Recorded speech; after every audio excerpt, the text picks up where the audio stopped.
Muscular force, contact force में हमने muscular force देखा और कुछ मस्कुलर फोर्स देखा। ओके, उसका एग्जांपल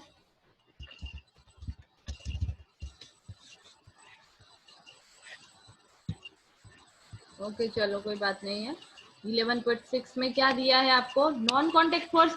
थोड़ा थोड़ा हमने देखा था कि दो मैग्नेट है, उसको आप क्लोज लाते हो तो उसमें क्या होता है, रिपल्सन या अट्रैक्शन, दोनों में से कोई एक होगा।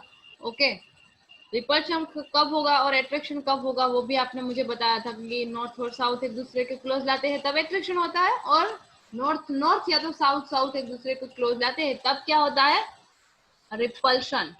ओके, आप बोल सकते हो, डोंट वरी, आपको बोलना है। Take a pair a bar magnets, place a longer side of one of the magnet over 3 round shaped pencil or wooden rollers. Now bring one end of the other magnet near the end of the magnet placed on the roller. अब आपको क्या करना है, एक magnet है, उसको उसका and है वो एक दूसरा मैग्नेट है उसके क्लोज लाना है। Make sure that the magnet do not touch each other. दोनों मैग्नेट है वो एक दूसरे से टच नहीं करने चाहिए। Observe what happens next, bring the other and of the magnet near the same and of the magnet placed on the rollers. Next time आपको क्या करना है, सेकेंड एक्सपेरिमेंट आपको क्या करना है कि other and of the magnet near the same and of the magnet placed on the rollers. Rollers का मतलब क्या है, नीचे पेंसिल कुछ रख दिया है। ओके, पेंसिल कुछ रख दिया है, ये आप देख रहे हो, ये वाला पेंसिल रख दिया है, मीन्स रोलर टाइप बोल दिया है कि ये मैग्नेट उस पर रखा है और ये एंड है। एक बार आपने क्या करा कि ये वाला एंड इस साइड रखा और ये मैग्नेट है उसके क्लोज लाए, और दूसरी बार क्या करा कि ये वाला एंड है वो चेंज कर दिया, यहाँ पीछे ब्लू वाला था वो चेंज करके आपने यहाँ पर ला दिया और ये मैग्नेट यहाँ पर रखा, तो क्या होता है, तो आप देख रहे हो कि ये अलग अलग है, एक नॉर्थ होगा एक साउथ होगा, और ये सेम है, एक नॉर्थ तो दूसरा नॉर्थ होगा, या तो एक साउथ तो दूसरा साउथ होगा। तो यहाँ पे क्या होगा, रिपल्सन, और यहाँ पे क्या होगा, अट्रैक्शन। तो ये नॉन कॉन्टेक्ट फोर्स है, मैग्नेटिक फोर्स, उसको हम बोलेंगे अट्रैक्शन या तो repulsion. Now what happens to the magnet placed on the rollers every time another magnet is brought near it.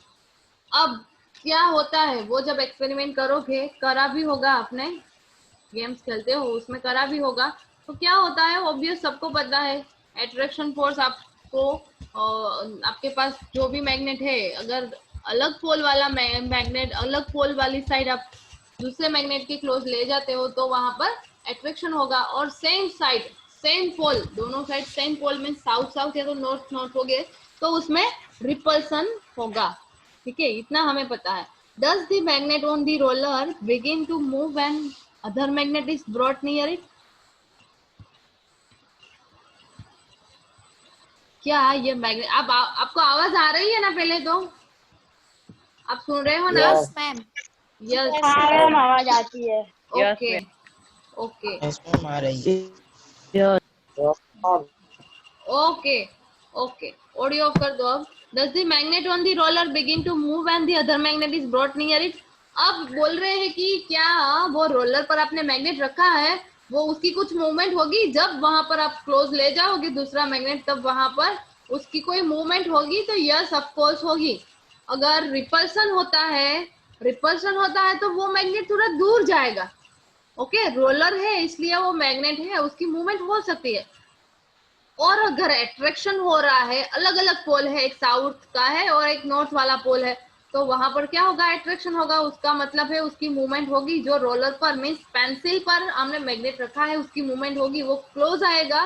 दूसरा मैग्नेट हमने क्लोज लाया है, क्लोज रखा है, वहां पर वो थोड़ा क्लोज आएगा, वहां पर अट्रैक्शन होगा। यस ऑफ कोर्स उसकी मूवमेंट होगी। Does it means that some force must be acting between the two magnet? तो इसका मतलब क्या ये है कि दो मैग्नेट है उसके बीच में कोई फोर्स है, कोई फोर्स है, इसका मतलब क्या ये है? यस और नो? यहाँ पे बराबर ध्यान देना। कोई फोर्स होगा इन दोनों के बीच में? No ma'am. फोर्स नहीं होगा। होगा। फोर्स होगा। और कोई फोर्स होगा कि नहीं? होगा मैम फोर्स। होगा फोर्स होगा। फोर्स होगा। ओके, इन दोनों के बीच में फोर्स है, इसलिए तो मूवमेंट हो रही है। अब you have learned in class 7 that like poles of two magnets repel each other and unlike poles attract each other. unlike poles है वो एक दूसरे के बीच में क्या होता है, अट्रैक्शन होता है, और सेम पोल है तो उन दोनों के बीच में रिपल्सन होगा। अट्रैक्शन और repulsion between object can also be seen another form of a pull और पुश।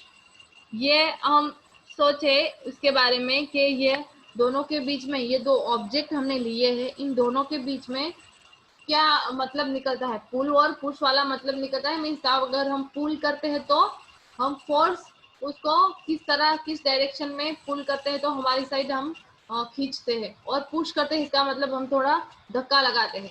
ठीक है, तो वही मतलब हुआ इसका कि हम अगर कोई सेम पोल है वो एक दूसरे के क्लोज ला रहे हैं, पर क्या हो रहा है, वहाँ रिपल्शन हो रहा है, इसका मतलब वो धक्का लगा रहा है, सामने वाला मैग्नेट है। ओके, और अगर हम डिफरेंट पोल वाला मैग्नेट है वो एक दूसरे के क्लोज ला रहे हैं तो दूसरा पोल है जो सामने वाला पोल मीन्स हमने रोलर पर रखा है वो अट्रैक्ट कर रहा है, इसका मतलब वो क्या कर रहा है, अपनी तरफ वो खींच रहा है, पुल कर रहा है। ओके, वही वाला है।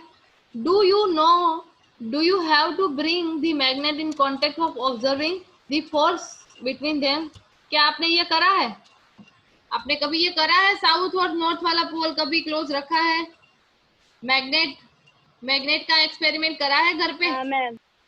यस हाँ मैम। मैम। हाँ मैम। Yes ma'am. तो ये एक्सपीरियंस हुआ होगा, है ना? ये एक्सपीरियंस आपको पता है। A magnet can exert a force on another magnet without being in contact with it. Contact में नहीं आता है, कांटेक्ट में नहीं आता है तो भी वो क्या करता है, फोर्स लगाता है। आपको एक्सपीरियंस हुआ होगा। ओके, और ये एक्टिविटी के थ्रू आप देख सकते हो। The force exerted bye magnet is an example of non contact force. अब मैं आपको पूछूं कि भाई नॉन कांटेक्ट फोर्स हमने पढ़ लिया है, पर उसका एग्जांपल दो, तो आपको पता होना चाहिए।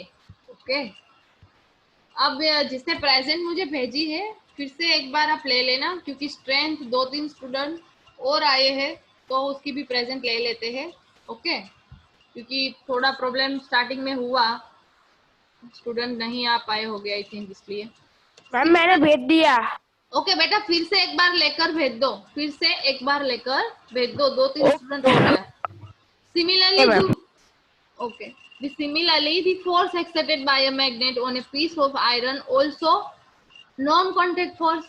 अब आप मैग्नेट की जगह क्या क्या ले लोगे, आयरन वाला पीस ले लोगे, तो उसमें भी ऐसा होगा, उसमें भी ऐसा हो सकता है कि नहीं? Similarly the force exerted by a magnet, magnet है वो आपको कहाँ पर रखना है, आयरन पीस है उसके क्लोज लाओ, तो क्या होगा, वो थोड़ा उन दोनों के बीच में अट्रैक्शन होगा। ओके, इन दोनों के बीच में अट्रैक्शन होगा, इसका मतलब उसमें भी नॉन कांटेक्ट फोर्स है वो। यस मैम दिखाऊं? क्या क्या दिखाओ? ये मैग्नेट वाला आपने बोला वो। यस दिखाओ, मैग्नेट है आपके पास। कौन, नाम क्या है बेटा तेरा? मैम मेरा नाम हीत पटेल है। पटेल। ओके, वैसे तो सबको पता होगा, वैसे तो सबने खेला होगा। यस,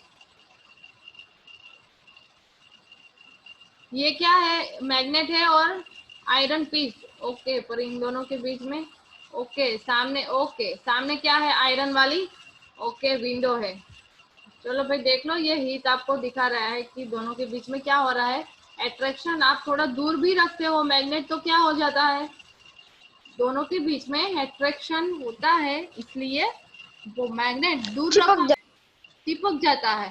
ओके, दूर रखा है तो भी वो क्या करता है, अपने पास मैग्नेट को ले लेता है। ठीक है, एक्सपेरिमेंट के थ्रू आपने देख लिया। देखो, किसी के पास कोई एक्टिविटी है तो इस तरह से दिखाना है, इसने दिखाया है। Okay, thank you. ये चलो हो गया, देख लिया सबने। अब एक्टिविटी 11.7 दी है आपको, इलेक्ट्रोस्टैटिक फोर्स। इलेक्ट्रोस्टैटिक फोर्स क्या है? Take a plastic straw and cut it into nearly 2 equal pieces. एक प्लास्टिक स्टिक लेनी है और उसका आपको 2 इक्वल पार्ट करना है। Suspend one of the pieces from the edge of a table with the help of a piece of thread. अब आपको क्या करना है, एक्टिविटी में बताया होगा किस तरह से रखना है। Suspend one of the end from the edge of the table. एक एंड को आपको, एक एंड है वो, उसको आपको कहाँ रखना है, टेबल के एंड पर। तो ये आप देख रहे हो। ओके, थ्रेड के थ्रू, थ्रेड से आपको क्या करना है, उसको फिट करना है और ये टेबल के एग्जैक्ट बीच में ये लगाना है। और क्या बोला है आपको, now hold the other piece of straw in your hand and rub its free end with a sheet of paper. Bring the rubbed end of the straw near the suspended straw. Make sure that the two piece do not touch each other. What do you observe? अब आपको जो piece आपने वहां पर आपने hold करा है, ठीक है, टेबल के नीचे होल्ड करा है पीस, मीन्स किसका पीस, स्ट्रो का पीस इन योर, आपके एक हाथ में होगा और एक अपने टेबल के बीच में होल्ड करके रखा है। और जो हाथ में रखा है उसको क्या करना है, पेपर शीट से उसको रब करना है। रब करके बाद में वो वाला एंड है वो इसके क्लोज ले जाना है। किसके क्लोज? ये दूसरा एंड जो आपने टेबल के बीच में रखा है, ये रो आप देख रहे होगे। ओके, ये टेबल के बीच में लटकाया है, वहां पर ये आपने शीट पेपर के साथ रब करा है, वो पोर्शन है उसके साइड ले जाना है, टेबल वाला जो पोर्शन है वहां पर। ओके, ये आपने पीस है वो रब करके रखा है, इसके क्लोज ले जाना है। तो क्या होगा, एट्रैक्शन होगा एक दूसरे के बीच में। आप देख रहे हो कि दोनों के बीच में थोड़ा एट्रैक्शन होगा। तो क्या लिखा है हम देखते हैं, A straw is said to have a acquired electrostatic charge after it has been rubbed with a sheet of paper। अब ये स्ट्रॉ है जिसने हमें रब करा है कोई पेपर से। ओके, पेपर से रब करा है तो उसमें कोई इलेक्ट्रोस्टैटिक चार्ज होगा। वो चार्ज की वजह से क्या होगा, यहाँ पे स्ट्रॉ हमने होल्ड करके रखी है टेबल के बीच में, तो उन दोनों के बीच में क्या होगा, एट्रैक्शन या तो रिपल्शन होगा, पर बताया नहीं है, पर इन दोनों के बीच में एक प्रेरित का फोर्स होगा। Such a straw is an example of charge body. ये जो स्ट्रॉ है आपने रब करके अपने हाथ पर होल्ड करके रखी है, ये एक एग्जांपल है किसका, चार्ज बॉडी का है। The force exerted by a charge body on another charge और uncharge body is non electrostatic force. अब चार्ज बॉडी है, ये चार्ज बॉडी है जिसने आपने क्या करा है, रब करा है, उसकी सरफेस में इसकी सरफेस है उसको आपने रब करके रखी, यहाँ पर होल्ड करके रखा है और सामने यह पीस रखा है। तो दोनों के बीच में कोई एट्रैक्शन या तो रिपल्सन होगा, ऑलमोस्ट एट्रैक्शन होगा।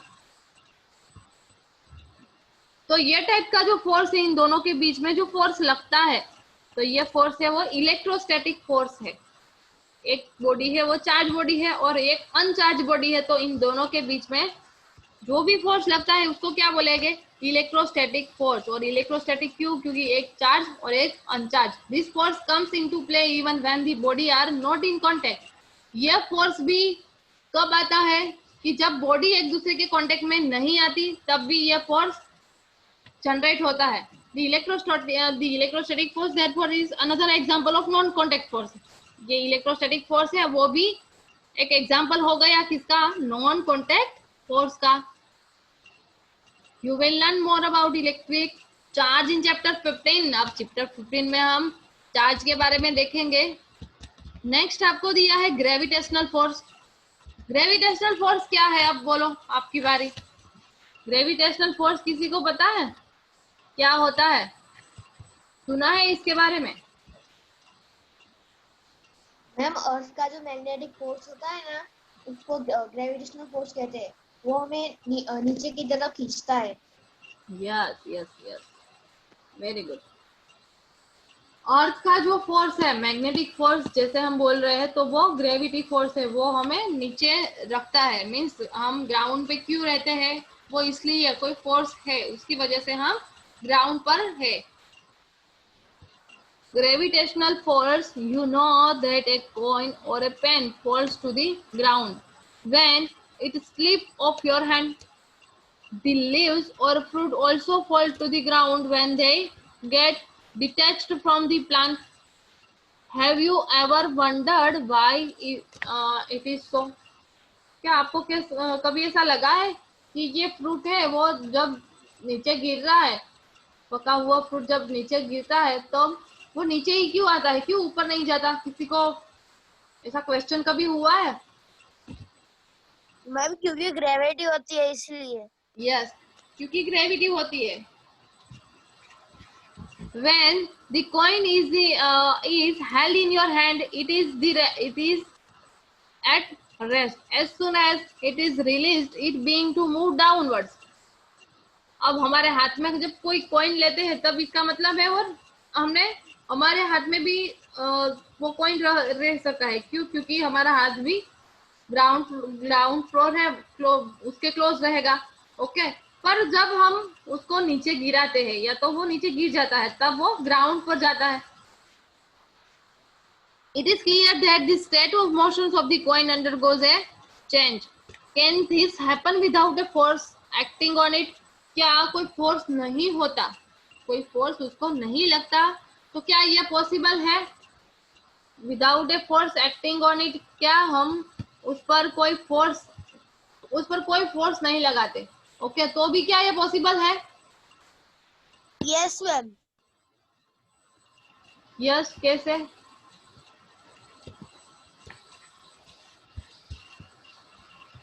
यस बताओ।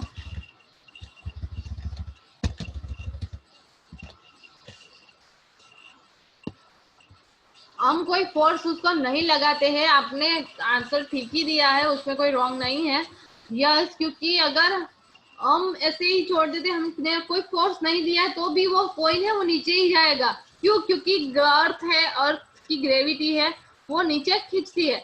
ऑब्जेक्ट और thing fall towards the earth because it pools them. क्यों? क्योंकि वो पुल्स करती है, अपनी तरफ खींचती है। This force is called force of energy, और जस्ट है ग्रेविटी, ये एक टाइप का ग्रेविटी फोर्स है। This is an attractive force. The force of gravity acts on all objects. हर एक ऑब्जेक्ट पर ग्रेविटी है, वो अपना फोर्स, ग्रेविटी क्या करती है, अपना फोर्स लगाती है, मीन्स अपनी तरफ खींचती है, पुल्स करती है। The force of gravity acts on all of us all the time without our being aware of it. हर एक टाइम पर हमें तो पता भी नहीं होता कि हम यहाँ पे ग्राउंड फ्लोर पर क्यों है, ग्रेविटी की वजह से है। ओके, कभी हम सोचते भी नहीं कि भाई हम चलो सो जाए, या तो चलो हम चलने लगे, क्या उसके बारे में हमें कभी सोचा नहीं है कि क्यों हम नीचे चल रहे हैं, क्यों हम सो गए हैं। ठीक है, ये सब ग्रेविटी की वजह से है। अगर ग्रेविटी नहीं होती तो हम भी कैसे अवकाश में रहते हैं ना। ग्रेविटी नहीं होती तो क्या होता? Water being, yes, water beings to flow towards the ground as soon as we open a tap. जैसे हम टैप ओपन करते हैं तो डायरेक्ट वो ग्राउंड फ्लोर पर और उसकी मूवमेंट होती है वाटर की। Water in rivers flow downwards due to force of gravity. अब रिवर्स का भी फ्लो, रिवर्स में जो वाटर है, ओके, उसका भी फ्लो डाउनवर्ड फॉर्म में होगा। क्यों अपवर्ड फॉर्म में नहीं होगा? क्योंकि ग्रेविटी की वजह से होता है। मैम ग्रेविटी उसको नीचे खींचती है। या gravity is not a property of the earth alone. In fact, every object in the universe, whether small or large, exerts a force on every other object. This force is known as the gravitational force. ये force है, उसको क्या बोलते हैं?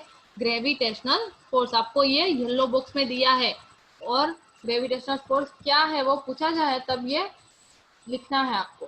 Okay, next आपको क्या दिया है? प्रेशर। प्रेशर क्या है, कोई बता सकता है प्रेशर क्या है? थोड़ा थोड़ा तो पता चल गया होगा प्रेशर क्या है। हाँ प्रेशर, मैम। यस बोलो। हाँ मैम, धक्का मारते हैं उसको प्रेशर देते हैं ना, उसको प्रेशर बोलते हैं। अच्छा, इसका मतलब हम फोर्स अप्लाई करते हैं, ओके, वो एक टाइप का प्रेशर है, ठीक है। वो जो मूवमेंट है वो हम बोलते हैं कि ये प्रेशर हमें दिया।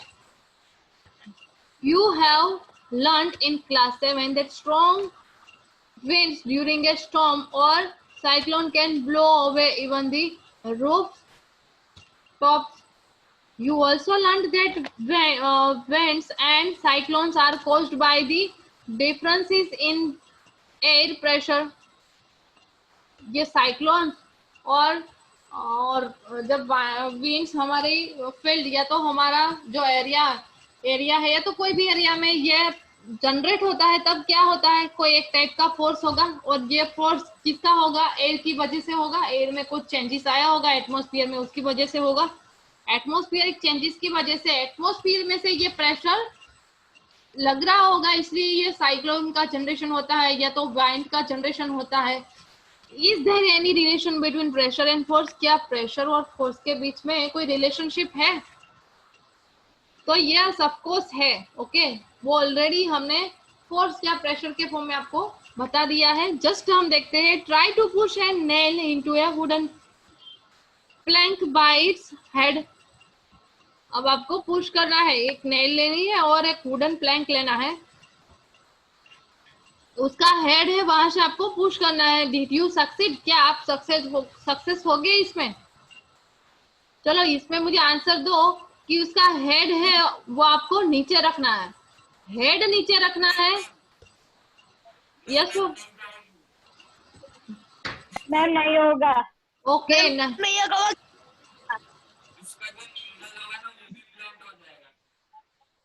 या उसमें आप सक्सेस नहीं रहोगे, पर किसमें सक्सेस रहोगे? कैमरा ऑन रखो। उसका शाफ्ट इससे नीचे होगा और इसका हेड ऊपर होगा, तो आसानी से अंदर चली जाएगी। आपकी आवाज मुझे कम आ रही, इसका मतलब मेरी आवाज में भी कोई प्रॉब्लम नहीं है ना? आपको क्लियर कट सुनाई दे रहा है? हाँ मैम। प्रॉब्लम नहीं है ना? मुझे थोड़ा थोड़ा ऐसा लग रहा है कि आपकी आवाज, मुझे कोई स्टूडेंट जब वो बोल रहा था अभी, उसकी आवाज ठीक से सुनाई नहीं दे रही। ओके, तो थोड़ा प्रॉब्लम वो तो बोल देना मैडम आपकी आवाज नहीं आ रही है, तो आपको मजा नहीं आएगा क्लास में, आवाज नहीं आ रही होगी तो। ओके, तो अगर हेड नीचे रखते हो तो आप सक्सेस नहीं जाओगे, पर नीचे एंड वाला पार्ट है वो नीचे रखकर आप ऊपर से प्रेस करोगे। प्रेस मीन्स फोर्स देकर उसको क्या करोगे, हैमरिंग करोगे, तो वो पुश होगी थोड़ी नीचे टेबल के अंदर, हम उसको लगा सकते हैं। Try now to push the nail by the pointed edge. Pointed edge है, वहां से ट्राई करो। Could you do it this time?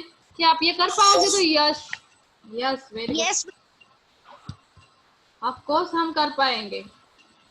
And वाला पार्ट है वो तो शार्प होता है, आसानी से वो क्या कर देता है, आसानी से वो होल कर देता है, होल करने में वो सक्सेस रहता है।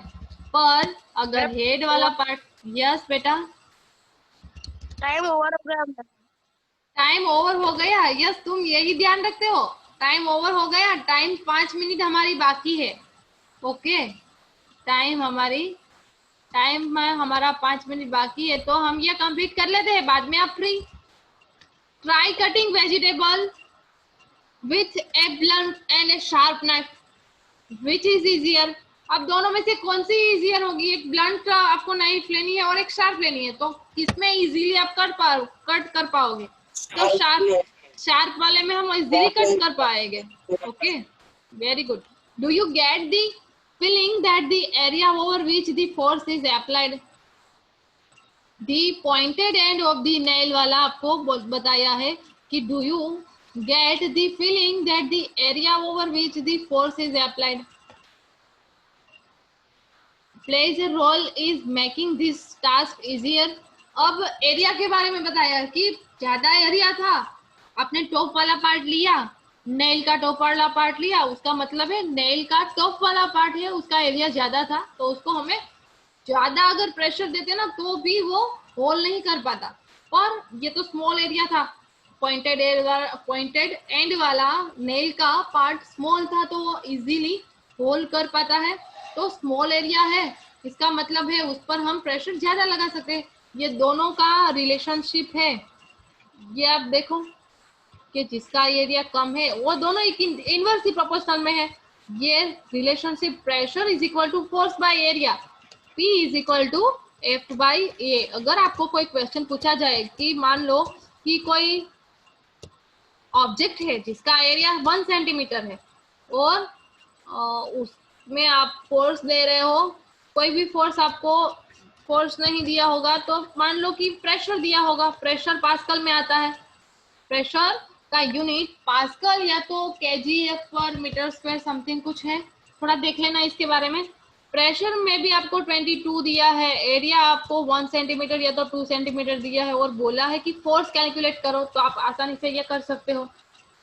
ओके, इस टाइप के सम 1 या तो 2 मार्क में आ सकते हैं। आई थिंक हम पूछेंगे इसके बारे में, एक आध सम में भी आपको एक्सरसाइज में दिया होगा इसके रिलेटेड। किसी को पता है तो मुझे बताना कि भाई मैडम ये सम दिया है इसके रिलेटेड, तो हम देखेंगे। Note that the area in this denominator in the above expression, so the smaller the area, larger the pressures on a surface for the same force. इसका मतलब है एरिया स्मॉल है तो प्रेशर उसको ज्यादा लगेगा सेम फोर्स पे। आप फोर्स भले ही सेम लगा रहे हो, मीन्स आपने नेल का हम एग्जांपल देते हैं कि टॉप वाला पार्ट में आपने जितना फोर्स लगाया उतना ही फोर्स आप किस में देते हो, एंड वाला पार्ट है उसमें देते हो। पर इन दोनों में चेंजेस क्या है? दोनों में चेंजेस ये है कि एंड वाला पार्ट है उसका एरिया कम है, इसकी वजह से उसको प्रेशर ज्यादा लग रहा है।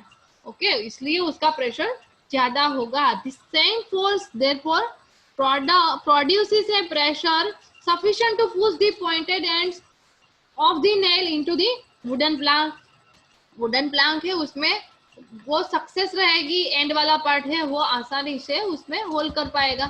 Can you explain now why shoulder bags are provided with a broad strap and not a thin strap, and why the tools meant for cutting and piercing always have a sharp edge? अब हमारे पास 1 minute का time है और ये आपको 2 question पूछे हैं। Okay, 2 question आपको पूछे हैं, तो ये क्वेश्चन आपको ध्यान रखना है। नेक्स्ट टाइम मुझे बताना है कि मैडम यस ये वाला जो है ये हमें एक्सप्लेन ये करता है, या तो ये बेग वाला है, या तो एजिस वाला शार्प एजिस वाला है, हमें ये एक्सप्लेन करता है। ये लास्ट वाला पोर्शन मैं आपको दिखा रही हूँ, ये मुझे थोड़ा एक्सप्लेन करना, देन हम नेक्स्ट टॉपिक पर आएंगे। ओके, यहाँ तक मैंने करवाया है, इसका मतलब आपका होमवर्क यहाँ तक है। टेक्स्ट बुक में एक्सरसाइज में थोड़ा देखना, इसके रिलेटेड जितने भी क्वेश्चन है वो आपको करना है। ओके, किसी भी टाइम पर मैं आपकी बुक मंगवा सकती हूँ। आपने साइंस की बुक बनाई है तो मैं जब आपको बोलूँ कि आपकी बुक मुझे भेजो स्कूल के एड्रेस पर, तो आपको भेजनी पड़ेगी। इसका मतलब है पहले तो आपको कंप्लीट करनी पड़ेगी। सुन रहे हो आप? सुनाई दे रहा है? यस और नो तो बोलो। हाँ मैम। ओके, तो वो आप प्रिपरेशन में रहना कि नोटबुक तो आपको कंप्लीट करनी ही है।